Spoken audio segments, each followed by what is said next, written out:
Hemos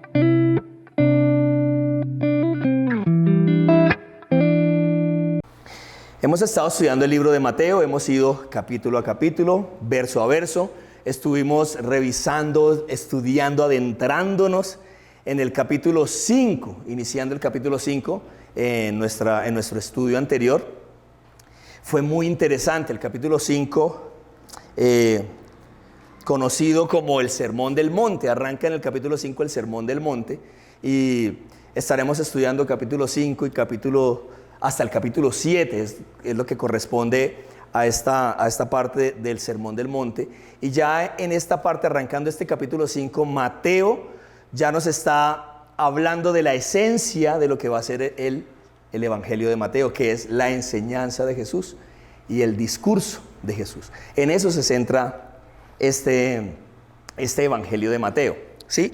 Ahora, hablando del Sermón del Monte, el Sermón del Monte, conocido como, aquí tengo varias definiciones, la doctrina radical del reino de los cielos. Así le llaman al Sermón del Monte. Otros le llaman el manual de vida del discípulo de Jesús. Otros le llaman, que esa me gusta, el manual de vida del ciudadano del reino de los cielos. Tremendo. Y una nueva que, meditándolo esta semana y estudiando un poco, vino a mi mente, y realmente lo que revela el Sermón del Monte es también el carácter de Jesús. ¿Sí? Es eso que él está hablando, esa nueva ley, que hablábamos un poco de eso en nuestra reunión anterior, que ¿era acaso entonces esta una nueva ley? No es una nueva ley, pero sí, porque Jesús no vino a abrogar la ley, sino a cumplirla, ¿cierto? Pero sí es una interpretación correcta de la ley. Y no solamente la vemos, digo que es el carácter de Jesús reflejado en ese Sermón del Monte, porque es lo que Jesús precisamente a lo largo de su vida modeló a sus discípulos y nos modela a nosotros, para que ahora nosotros podamos vivir en esas enseñanzas que Él impartió en el Sermón del Monte. ¿Me siguen hasta ahí? Listo, entonces, las bienaventuranzas. Hablamos un poco de qué es esto de bienaventurado. Pues es feliz, es dichoso. Algunos dicen que una definición más adecuada es afortunado, ¿sí? Pero un afortunado que no tiene que ver con la suerte, con la fortuna, sino con propósito, ¿sí? También es, cuando decimos que es feliz, que es dichoso, es una felicidad para nosotros es un poco difícil de entender, porque es una felicidad que no depende de nuestro alrededor, que no depende de las circunstancias. Normalmente nosotros somos felices es por las circunstancias. Si me sale este negocio, si puedo hacer esto, si puedo hacer esto otro, esas cosas nos hacen felices. Pero esta felicidad que habla acá no tiene que ver con las circunstancias. Y toma sentido, porque eso de que feliz el que llora, pues es contradictorio, ¿cierto? Pero entonces eso es lo que nos habla la palabra, de esa felicidad que no depende de las circunstancias, sino de dónde está puesta nuestra confianza, dónde está puesta nuestra vista, dónde está puesta nuestra fe. ¿Listo? Entonces vamos a ir poco a poco en el warm-up. Regálame el siguiente, y el siguiente, Saris, porfis. Perfecto. Entonces, dentro del Sermón del Monte hablamos un poquito de esas 4 primeras bienaventuranzas, y hoy vamos a hablar un poquito de las otras 4. Y es interesante porque estas primeras 4 nos enseñan un poquito de cómo debe ser nuestra actitud frente a Dios, ¿sí? Mientras que estas otras 4, las que vamos a estudiar hoy, ya son más relacionadas a nuestro entorno, obviamente, a nuestro prójimo, nuestro próximo, nuestro hermano, y aún, como lo vamos a ir mirando poco a poco en el pasaje, nuestro enemigo, ¿sí? Entonces es muy interesante. Vamos a leer, vamos a ir al texto, porfis. Vamos a ir a Mateo capítulo 5 y leamos una vez más desde los versos 1 hasta el 12. ¿Me siguen hasta ahí? Alistamos Biblias, dispositivos, eso, ya estamos listos. Dice así. Bueno, el título, ¿qué título tienen ahí? El Sermón del Monte, las bienaventuranzas. Dice el capítulo 5, verso 1. Viendo la multitud, subió al monte y sentándose vinieron a él sus discípulos. Aquí es maravilloso esto cuando dice viendo la multitud. Normalmente a Jesús lo seguían multitudes, ¿cierto? Y de hecho las mismas multitudes también lo crucificaron. ¿cierto? Y me encanta que diga, viendo la multitud, subió al monte. Subió, va a subir el nivel de la conversación, va a subir el nivel de la exigencia de lo que significa seguir a Jesús. Eso me encanta. Y abriendo su boca, les enseñaba diciendo, abriendo su boca, les enseñaba. No, pues tan lógico, pues para enseñar tenía que abrir la boca. No necesariamente. Hemos aprendido que también una forma de enseñar es a través de nuestro ejemplo y de nuestra vida misma, ¿cierto? Y abriendo su boca, esto para mí es tremendo. Hablamos un poquito de eso en nuestra reunión anterior también. Y es que es maravilloso que la Biblia nos diga que Jesús abriendo su boca. Estamos hablando del sonido que creó el universo, ¿cierto? Y hoy en día la ciencia comprueba eso, que todas estas teorías científicas que hay acerca de la creación, etcétera, hablan de que todo se creó a partir del sonido, ¿sí? De ondas acústicas, electromagnéticas, etcétera, etcétera.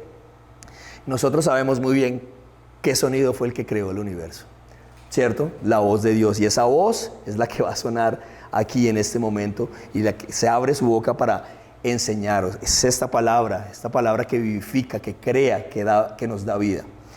Maravilloso ese verso 2, y abriendo su boca les enseñaba diciendo. Y a partir del verso 3 encontramos las bienaventuranzas. Dice, bienaventurados los pobres en espíritu, porque de ellos es el reino de los cielos. Bienaventurados los que lloran, porque ellos recibirán consolación. Bienaventurados los mansos, porque ellos recibirán la tierra por heredad. Bienaventurados los que tienen hambre y sed de justicia, porque ellos serán saciados. Bienaventurados los misericordiosos, porque ellos alcanzarán misericordia. Bienaventurados los limpios, los de limpio corazón, porque ellos verán a Dios. Bienaventurados los pacificadores, porque ellos serán llamados hijos de Dios.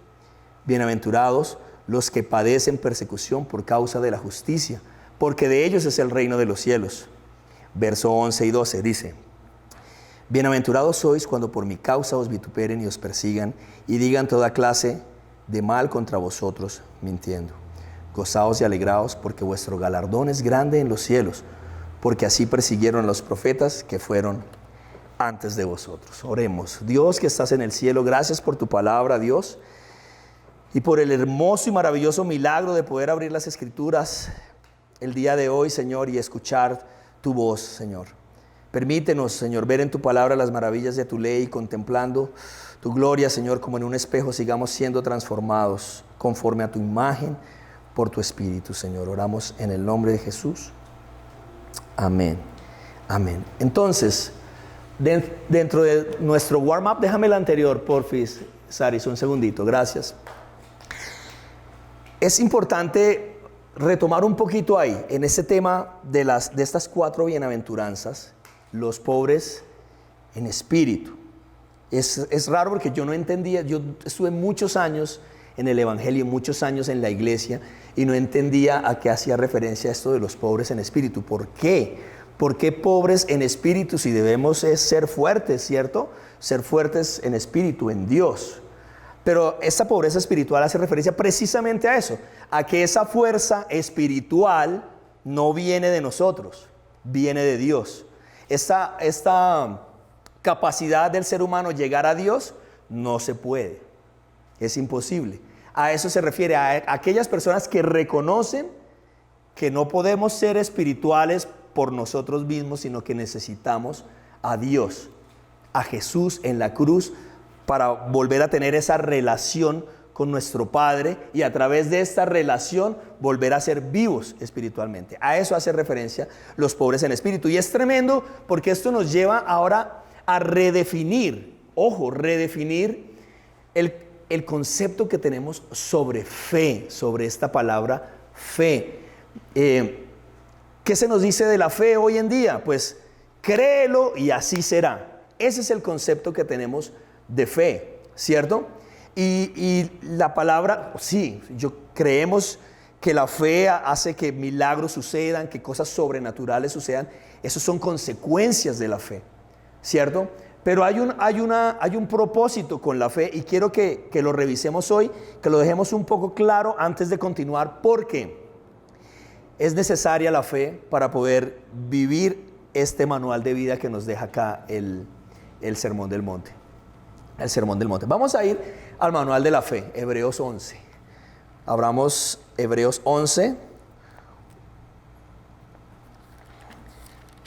y van a ver ese tema de la fe.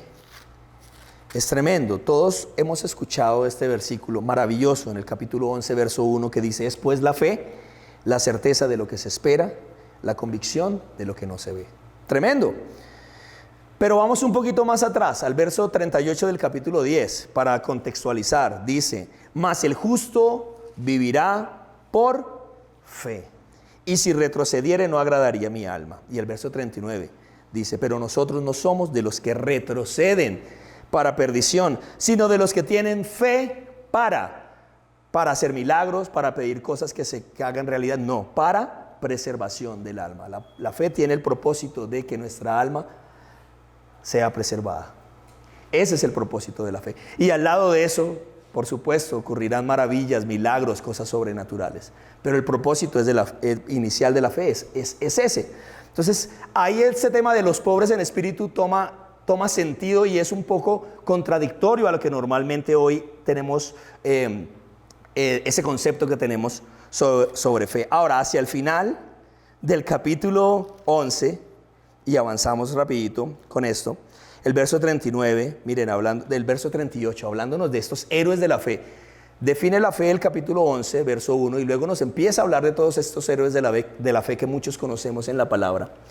Y el verso 38 nos describe a estas personas de la siguiente manera: de los cuales el mundo no era digno. Tremendo. Errando por desiertos, por los montes, por las cuevas, por las cavernas de la tierra. Dios mío, pero la fe es para eso. Y todos estos, aunque alcanzaron buen testimonio mediante la fe. Entonces, ¿para qué es la fe? Alcanzar buen testimonio delante de Dios. ¿Por qué? Miren lo que dice después. Aunque alcanzaron buen testimonio mediante la fe, luego ¿qué dice? No recibieron lo prometido. Pero ¿cómo así? Pero la fe no es para eso. Entonces, estas personas que me están hablando aquí son los héroes de la fe, los que más tienen fe y no recibieron lo prometido, pero sí alcanzaron buen testimonio delante de Dios. Y esto es importante resaltarlo. El máximo honor, lo máximo que podemos lograr como seres humanos es precisamente esto: alcanzar buen testimonio delante de Dios, ser fieles a Dios. Eso es lo máximo que podemos lograr. Sí, podemos hacer milagros, prodigios, pero algunos van a llegar allá y van a decir: en tu nombre echamos demonios, hicimos milagros y nunca los conocí, ¿cierto? Entonces, ¿para qué es la fe? Para esta preservación de nuestra alma. Pero la fe nos lleva a entender que todo este tema espiritual, sobrenatural, etcétera, no viene de nosotros, sino viene de Dios. De eso habla la pobreza espiritual. A eso hace referencia. ¿Está claro hasta ahí? Ahora, cuando entendemos, reconocemos que no podemos llegar a Dios, por eso el reino de los cielos se acercó, por eso Jesús vino. Lo siguiente que viene después de entender de que no podemos llegar a Dios es este llanto que nos habla en el siguiente verso, cuando dice: bienaventurados los que lloran. Esta tristeza profunda. ¿Alguna vez han llorado por haber cometido un error y no poderlo solucionar? ¿Alguna vez les ha pasado haber dicho algo, haber hecho algo y buscar después forma de solucionarlo, y eso causa en nosotros un tremendo dolor y un tremendo arrepentimiento que nos lleva a llorar? Eso es lo que nos está hablando aquí: bienaventurados los que lloran, porque hemos entendido que no podemos llegar a Dios, ¿sí? Y por supuesto, cuando ya reconocemos esto, ya empiezan a pasar cosas en nuestro interior y nos lleva a la siguiente bienaventuranza: bienaventurados los mansos, ¿sí?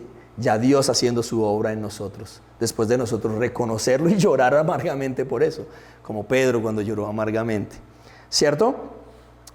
Y esta me encanta. Miren que llevamos bienaventurados los pobres en espíritu, los que lloran y los mansos, y luego los que tienen hambre y sed de justicia. Y brutal, porque nosotros de una vez nos imaginamos esta justicia, que el que la hace, la paga, y que cada uno pague por sus deudas, etcétera, etcétera, ¿cierto? Esta es la justicia que nosotros nos imaginamos. Pero en la justicia de Dios, en esta justicia increíble y no la podemos comprender. En esta justicia maravillosa, el justo muere por los injustos. El inocente muere por los culpables. Esa es la justicia de Dios, increíble. Entonces es hambre por esa justicia, ¿cierto? Por esa justicia, hambre por Él, por Jesús. ¡Wow! Y obviamente hoy en día, ¿cómo digo esto?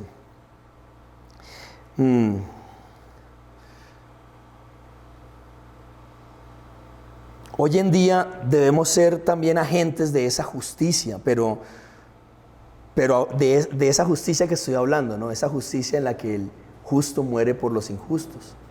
Y ahí es donde como discípulos de Jesús también ahora nos lleva a nosotros a una acción y a un contexto. ¿Dónde estamos? ¿Quiénes son las personas que nos rodean?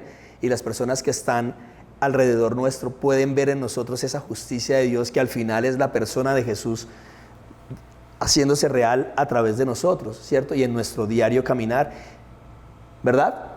Entonces es muy tremendo. Miren que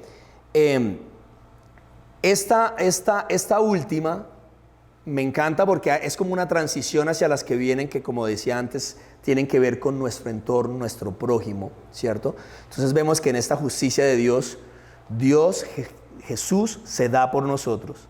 Y ahora como nosotros, siguiendo su ejemplo, también vamos a darnos por las demás personas para que esa justicia de Dios llene la tierra, ¿cierto? Y al entender que nosotros también tenemos que ser como Jesús y darnos por el culpable y siendo de pronto, no digo justos, pero sí menos injustos que los otros, darnos por el injusto, ¿cierto?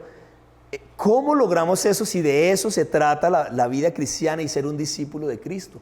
¿Cómo lo hacemos? O sea, es difícil. Entonces poner la otra mejilla, ¿cierto? Entonces dejar que se lleve la capa, es difícil. Si nada más hoy en día en nuestros contextos de universidad, en contextos laborales, en contextos de trabajo, nos enfrentamos todo el tiempo a situaciones difíciles con otras personas, y cómo lograr que estas personas vean en nosotros a Jesús en medio de momentos complicados, de momentos de roce, etcétera, etcétera. Es difícil. Y una de las cosas que hemos meditado la encontramos en el capítulo 13 del Evangelio de Mateo. Vamos a revisarlo rapidito y luego nos adentramos en las 4 bienaventuranzas que nos faltan para terminar esta primera parte. Capítulo 13. ¿Cómo vamos hasta ahí? Bien, excelente. Yo creo que todos hemos pasado por este pasaje en alguna vez, en alguna ocasión. Dice, verso 44, el tesoro escondido. Me encanta. Yo empecé a ver este pasaje desde otra perspectiva y lo tengo ahí días, noches meditando en eso, y ya vamos a ir viendo por qué. El tesoro escondido. Además, el reino de los cielos es semejante a un tesoro escondido en un campo, el cual un hombre halla y lo esconde de nuevo, y gozoso, feliz, bienaventurado, afortunado, todos los sinónimos que queramos, y gozoso por ello, va y vende todo lo que tiene y compra aquel campo. Ahora, ¿por qué compró el campo este señor? ¿Porque le gustó el campo? No, porque en el campo había un tesoro. Y ese tesoro era tan valioso, tan increíblemente valioso, que estimó todo lo demás por nada. Lo vendió, se deshizo de todo eso y pudo venir y comprar el campo donde estaba el tesoro. Tremendo. Hicimos un reelcito esta semana sobre eso. El tesoro del que me habla la palabra es Jesús. Y algunas veces estamos dentro del campo, en la iglesia, en el campo, cómodos.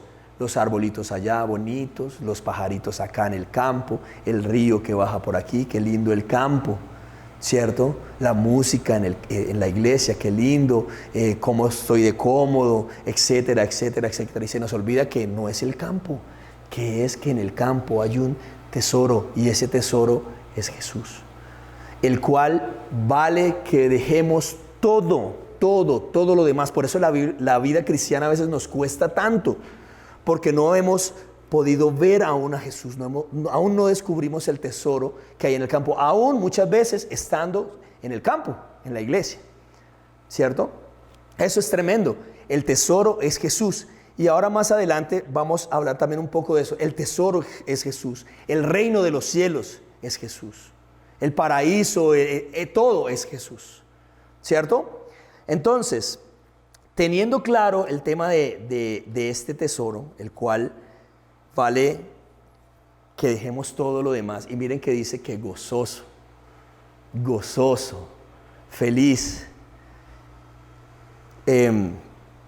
A veces es todo lo contrario. A veces dejar cosas nos duele, ¿cierto? A veces poner la otra mejilla nos duele. A veces deshacerme de estas cosas me duele. Dejar estas cosas que hago me duele. Pero enfoquémonos en el tesoro. Cuando nos enfoquemos en el tesoro, vamos a ver que es mucho más fácil ir y dejar todo eso. Y es más, lo haremos gozosos. Ahora, verso 7, nuevamente del capítulo 5. Y aquí arrancamos. Ahora sí, regálame la siguiente, Misaris, porfis. Listo. Bienaventurados los misericordiosos, porque ellos alcanzarán misericordia. Wow. Esa misericordia que ya fue manifestada para nosotros a través de Jesucristo, es la que nosotros debemos manifestar a nuestro prójimo, a nuestro alrededor. Y brutal, miren, yo estoy seguro que todos aquí conocemos este versículo que es una bandera para nosotros los cristianos, y es que sus misericordias son nuevas cada mañana. Eso es una bandera de nosotros y es real. Si ya nos dio a su Hijo, ¿cómo no nos va a dar todas las cosas? Sus misericordias son nuevas cada mañana, ¿cierto? Y es nuestra bandera, nuestro estandarte. Pero bienaventurados los misericordiosos, los que recibieron de esa misericordia, ahora cómo también la manifiestan a su prójimo, a su enemigo, a esta persona que, ¿cierto? ¿Cómo manifestamos nosotros también? ¿Cómo esa misericordia pasa de nosotros ahora hacia nuestro alrededor y hacia las personas que nos rodean? Y seguramente recuerda muy bien esta parábola que refiere el Señor Jesús sobre el rey que perdonó la deuda a su siervo, pero este siervo no perdonó a su vez la deuda de su siervo. Y ve que es tremendo, y a veces eso es lo que somos. Esa misericordia que hemos recibido de parte de Dios la estamos también dando a las personas que nos rodean y en las cosas más sencillas. Por ejemplo, la vida matrimonial. ¿Sí? Tremendo. ¿Cómo se logra que dos personas de mundos completamente diferentes, ¿cierto? De contextos completamente diferentes, puedan unirse y llevar una vida tranquila, en paz, bueno, pero que puedan salir adelante, que puedan construir juntos? Eso es difícil, eso es fácil, y a veces nos ven a mi esposa, a mí, a mis niñas, y creen que todo es un cuento de hadas, y que todo, no, es parte también de acá. Miren que esposos amen a sus esposas como Jesús amó a la iglesia. ¿Y qué? Se entregó. Eso es. Entonces, partiendo de la vida matrimonial y de ahí en general, es entregarnos, chicos. Eso es difícil. Es entregarnos. Vamos a leer por favor, en Lucas 10, 25 al 37. Para ir avanzando y mirar desde varias perspectivas este tema de los misericordiosos, ¿no? El Señor tremendo, me encanta porque sabía dar en el clavo. Lucas, se me perdió, aquí está. 10, versos 25 al 37. ¿La conocen? Ese es un ejemplo de misericordia. El buen samaritano. ¿Sí? Jesús era muy intencional cuando decía estas cosas. Bueno, leámoslo primero y luego hablamos un poquito. Dice, he aquí un intérprete de la ley se levantó, para probarle. Maestro, ¿haciendo qué cosa heredaré la vida eterna? Él le dijo, como está escrito en la ley, ¿cómo lees? Aquel respondiendo dijo, amarás al Señor tu Dios con todo tu corazón y con toda tu alma y con todas tus fuerzas y con toda tu mente y a tu prójimo como a ti mismo. Y le dijo, bien has respondido, haz esto y vivirás. Pero él, queriendo justificarse a sí mismo, dijo a Jesús, ¿y quién es mi prójimo? Wow. Respondiendo Jesús dijo, ojo, un hombre descendía de Jerusalén a Jericó y cayó en manos de ladrones, los cuales le despojaron e hiriéndole se fueron dejándole medio muerto. Aconteció que descendió un sacerdote por aquel camino y viéndole pasó de largo. Ay Dios, ¿cómo así? Asimismo un levita, los encargados del templo, los que estaban ahí en el templo, en la presencia de Dios, llegando cerca de aquel lugar y viéndole, pasó de largo. Ojo, porque ambos le vieron, ¿cierto? Pero un samaritano, ¿cómo así? Un samaritano, recordemos que, por eso digo, las palabras de Jesús eran completamente perfectas y precisas. Un samaritano, la relación entre judíos y samaritanos era completamente hostil. Con esto lo digo, siempre hemos hablado de que los judíos excluían a los gentiles de todo. Para ellos un samaritano era peor que un gentil. ¿Sí? Entonces Jesús les está diciendo, el sacerdote y el levita pasaron de largo, pero el samaritano, ¿qué hizo el samaritano? Que iba de camino, vino cerca de él y viéndole fue movido a misericordia. Y acercándose vendó sus heridas, echándoles aceite y vino, y poniéndole en su cabalgadura lo llevó al mesón y cuidó de él. Hasta ahí puede estar. Miren, tremendo, porque ¿quién tuvo misericordia aquí en este momento? ¿El sacerdote, el pastor? No. ¿El levita, el músico de la iglesia? No. Sino, quien fue misericordioso fue el enemigo. ¿Sí? Tremendo. Pensemos un momentico.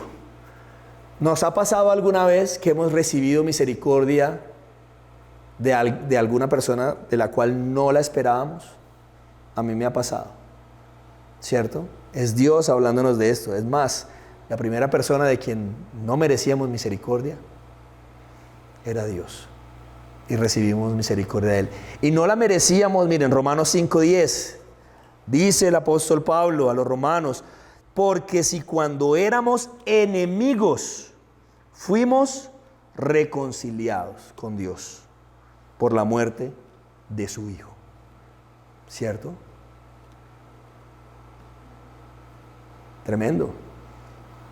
No merecíamos nada de Dios y Él se acercó. Uf, eso es brutal. Éramos enemigos de Dios, enemigos de Dios, y mediante Jesucristo hemos sido reconciliados. Ahora, ¿cómo nosotros también somos ese samaritano para que las personas se reconcilien con Dios? ¿Cierto? Y tiene mucho que ver, pues, con esto de la misericordia. A veces no expresamos la misericordia de Dios, sino el juicio, ¿cierto? Y los primeros que fuimos aceptados, fuimos reconciliados, fuimos nosotros, a través de su muerte en la cruz del Calvario. Es tremendo, porque no es fácil ser compasivo con las personas. Es difícil. Súbase al carro a manejar y sea compasivo, ¿cierto? Desde algo tan básico como eso y de ahí en adelante. Avanzamos. Dice, verso 8, bienaventurados los de limpio corazón, porque ellos verán a Dios.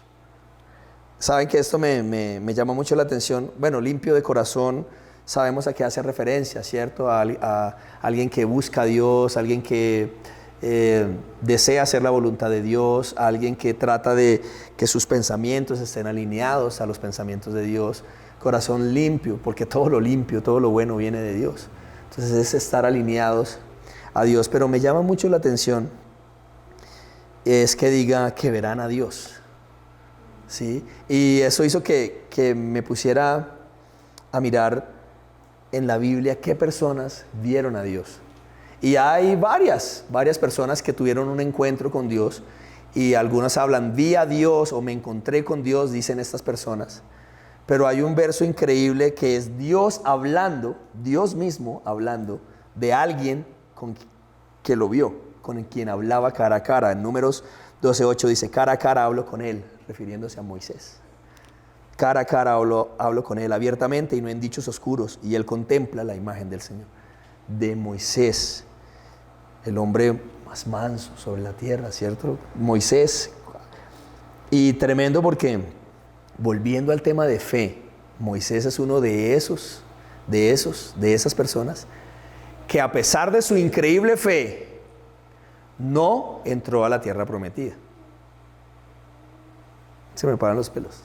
No entró a la tierra prometida, no recibió lo prometido. No, es que Dios entonces le hizo trampa. ¿Será? Pero es que, miren, volvemos al tesoro. El tesoro es Dios, el tesoro es Jesús. ¿Qué tierra prometida, hermanos? Si yo veía a Dios cara a cara. ¿Cierto? No, nuestra mente a veces no llega hasta allá. O sea, ¿cuál tierra prometida? ¿Cuál negocio? ¿Cuál éxito? ¿Cuál? Si yo puedo ver a Dios cara a cara. No puede haber algo mayor. Si para nosotros existe algo mejor que eso, estamos graves. No podemos, o sea, no puedo definir qué sería eso. Si para nosotros hay algo mejor que ver a Dios cara a cara. ¿Cierto? Entonces, tremendo. Limpios de corazón porque vemos a Dios. Y ahora ese ver a Dios, vamos a ir un poquito ahorita más adelante, que también puede ser hoy. Hoy podemos ver a Dios, hoy podemos encontrarnos con Él. Verso 9. Bienaventurados los pacificadores, porque ellos serán llamados hijos de Dios. Los pacificadores no hace referencia necesariamente a aquellos que viven en paz, sino que son agentes de esa paz, ¿cierto? De esa paz de Dios. Y ojo, porque recordemos, esta paz no es una paz que signifique ausencia de conflictos, ¿cierto? Sino que es dentro, es una paz que me habla de estar a cuentas con Dios. Y ahora, pacificadores, ¿quién es el pacificador? Jesús. ¿Quién fue el que nos reconcilió? ¿Quién fue el que hizo la paz entre nosotros y Dios? Jesús. Ahora nosotros, siguiendo ese ejemplo, llegar a las personas de manera que puedan hacer las paces ellos y Dios. Ellos con Dios. Dios ya hizo lo que tenía que hacer. ¿Cierto? Bienaventurados los pacificadores, porque ellos serán llamados hijos de Dios. Serán llamados hijos de Dios porque cumplimos con esa misión, con ese propósito de reconciliar a las demás personas con Dios. Hijos de Dios, exactamente como hizo su Hijo, reconciliándonos a nosotros con el Padre. Por eso seremos llamados hijos de Dios. Tremendo, ¿cierto? El Hijo nos reconcilió. Ahora nosotros, como agentes de la paz de Dios, buscando que las personas se reconcilien con Dios, también somos llamados sus hijos. Brutal.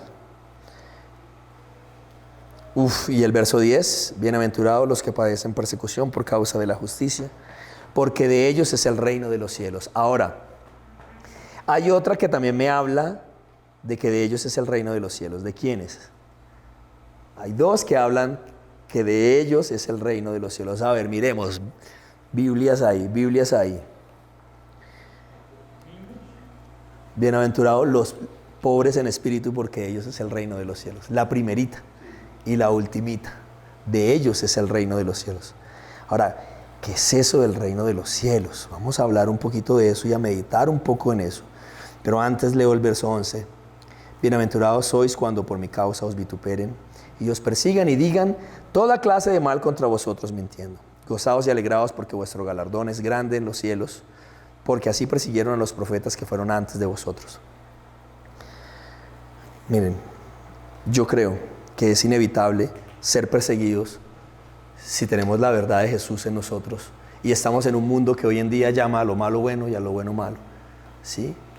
Que le pongan que consideren un delito que una persona ore mentalmente enfrente de un lugar y eso sea un delito. Wow, ¿cierto?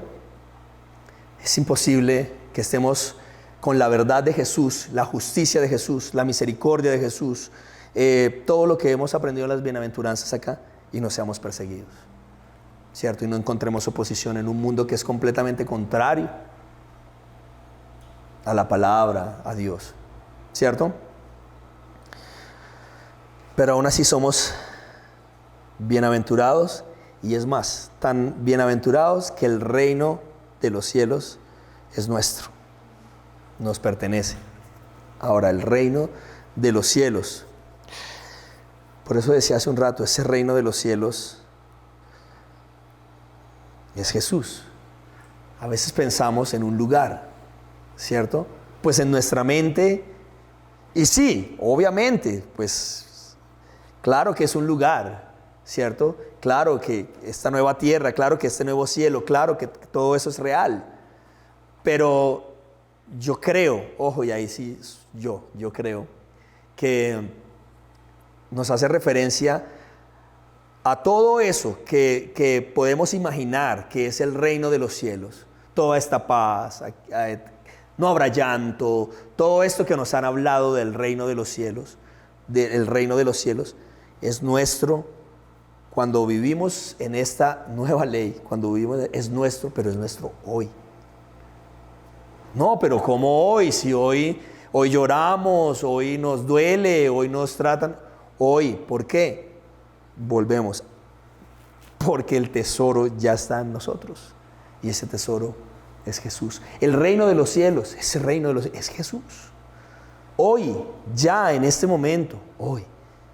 Y obviamente le añoramos, le deseamos y le esperamos a nuestro Señor. Ahora, para entender un poquito más esto, tenemos ejemplos increíbles a lo largo de la historia de estas personas que fueron perseguidas, apóstoles que fueron perseguidos, estos mártires que fueron perseguidos y que sufrieron, que fueron exiliados, decapitados, apedreados, desollados vivos, etcétera, etcétera, etcétera, ¿cierto? Pero de ellos es el reino de los cielos. Y esto es tremendo y como estudiando todo esto, mi cabeza ha dado muchas vueltas en todo esto y ha sido tremendo porque obviamente, primeramente, quien está hablando Dios es a mí, a mi vida, a mí, a mi corazón, ¿sí?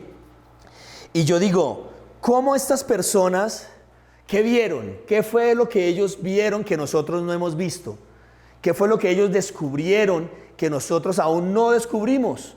Para dar todo, para dar su vida, para ser decapitados, para ser apedreados, para morir por el Evangelio, por Dios, por el reino de... ¿Qué vieron ellos que nosotros aún no? Si se nos pincha la llanta del carro y ya estamos renegando, ya estamos estresados, molestos, ¿cierto? ¿Qué fue lo que ellos... Yo digo esto y lo digo digo esto con mucho temor, con mucho respeto, con mucho susto también, pero yo quisiera ver, conocer eso que esas personas conocieron, ver a Dios de esa forma como ellos lo vieron, de manera que yo pueda estimar todo lo demás como basura. Gracias. Brutal, tremendo. Y recuerdan estos primeros cristianos, esta primera iglesia perseguida y devorados por fieras, ¿cierto? Y no sé si recuerdan esas historias que hay alrededor de eso, tremendas, que cuando venían los leones a devorarlos hacían círculos para que los más pequeños quedaran dentro, pero no era simplemente por salvar sus vidas, sino era para que las fieras se alimentaran y quedaran saciadas con ellos, de manera que alguno quedara y pudiera continuar el legado de Jesucristo en la tierra. Es tremendo, es brutal. O sea, nosotros no hemos conocido a Dios de esa forma. Yo no. Es brutal, ¿cierto? ¿Qué vieron ellos? ¿Qué fue lo que ellos vieron para dar su vida hasta ese punto? Si nosotros hoy medio nos incomodamos y ya estamos renegando.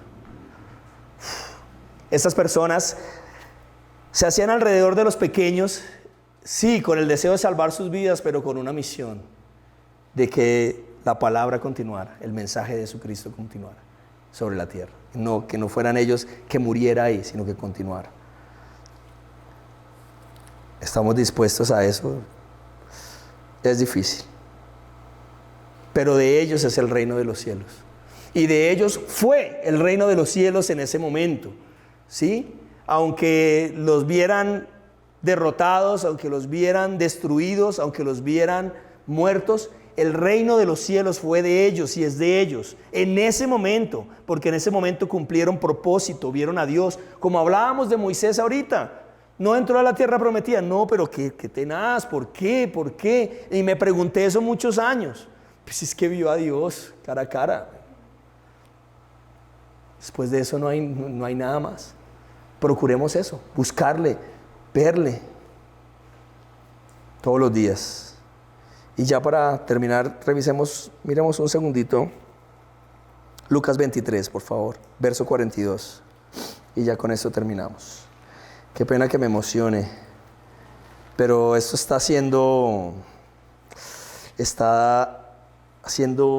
mella en mi corazón, porque es completamente contrario a lo que por muchos años viví en la misma iglesia, ¿cierto?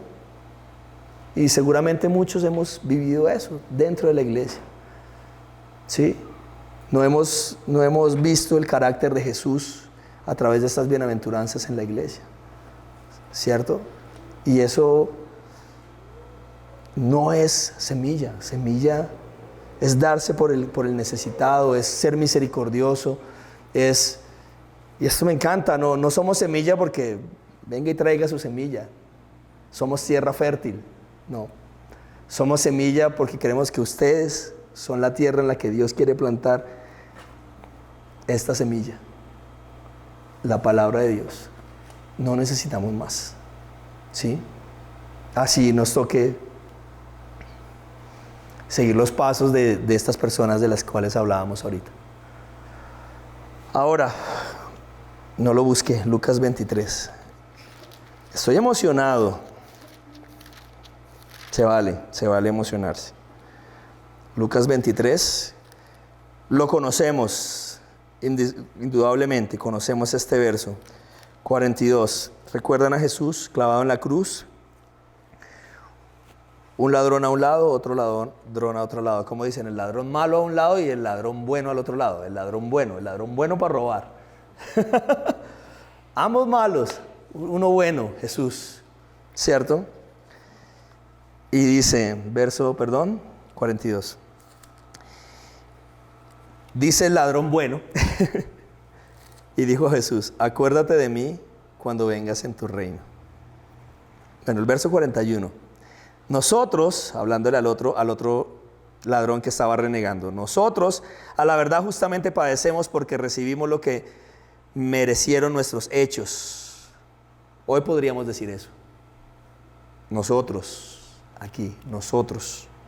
A la verdad justamente padecemos. Cuando padecemos, a la verdad es porque recibimos lo que merecieron nuestros hechos. Mas ningún mal hizo, refiriéndose a Jesús. Y luego le dice a Jesús, Jesús, acuérdate de mí cuando vengas en tu reino. Y las increíbles palabras de Jesús que resuenan hasta el día de hoy. Entonces Jesús le dijo, de cierto te digo que hoy estarás conmigo en el paraíso. Y miren, me río, es la mente humana en el paraíso. Entonces, empezamos los sabios, los eruditos, empezamos. En el paraíso, o sea que entonces uno muere y va al paraíso. Ok, pero entonces no era antes el seno de Abraham, o no es esta teoría que uno muere y de una vez inmediatamente sale del tiempo y está frente al altar, ante el juicio eterno. ¿Cómo es? ¿Cómo es?